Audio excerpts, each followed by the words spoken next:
السلام عليكم. زهقت من تمرينة الضغط العادية اللي كل الناس عارفاها؟ أنا النهاردة جايب لك 10 تمارين ضغط بأشكال مختلفة. كل تمرينة هقول لك عليها هقول لك بتركز عن أي عضلة في الجسم. بس قبل ما نبدأ ونخش على التمارين ديت أو نخش على أنواع الضغط ديت، دوس لايك، ولو أنت أول مرة تشوفنا اشترك في القناة، ويلا بينا نخش على أنواع الضغط. اول تمرينه معانا وهي تمرينه الضغط العاديه. تمرينه الضغط العاديه بتركز على الصدر وعلى عضله التراي وعلى عضله الكتف الاماميه.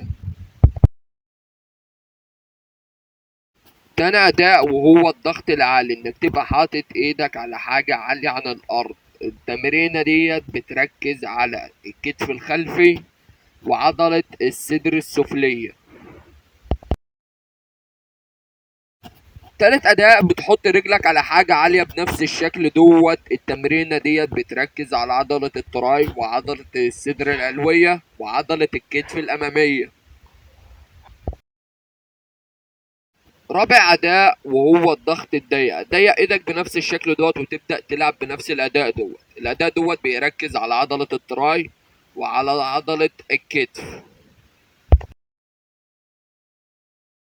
خامس اداء وهو الضغط الواسع. تبقى بتلعب ضغط عادي بس هتوسع ايدك بعيد عن كتفك بنفس الشكل دوت. التمرينه ديت بتركز على عضله الصدر. سادس اداء واهم تمرينه فيهم ضغط بنفس الشكل دوت. الضغط دوت بيركز على التراي وعلى الصدر وعلى الكتف وعلى الظهر وعلى البطن. بيركز على القطنيه وبيشد البطن. بيركز على الصدر وعضله التراي والكتف. اهم تمرينه فيهم. سابع تمرينة وهو الضغط الهرم. ضغط الهرم بيركز على عضلة التراي وعلى عضلة الكتف، وتمرينة مشهورة.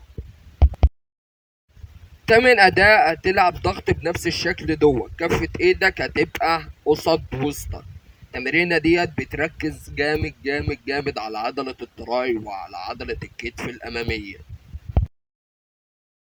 الأداء رقم 9 تبدأ تلعب ضغط بنفس الشكل دوت. تطلع ببلانك بنفس الشكل دوت. التمرينة ديت بتركز على الصدر. الأداء رقم 10 في الضغط. تبدأ تلعب ضغط عادي بس وانت قافل قبضة ايدك. التمرينة ديت بتقوي عضلة الريست وبتقوي قبضة الايد. تمرينة مهمة وجميلة جدا جدا جدا. وبس كده يا جدعان نكون خلصنا فيديو النهارده. لو عجبكم دوسوا لايك، ولو انت اول مره تشوفونا اشترك في القناه وكومنت حلو من قلبك، ويلا نشوفكم في فيديو جاي. سلام.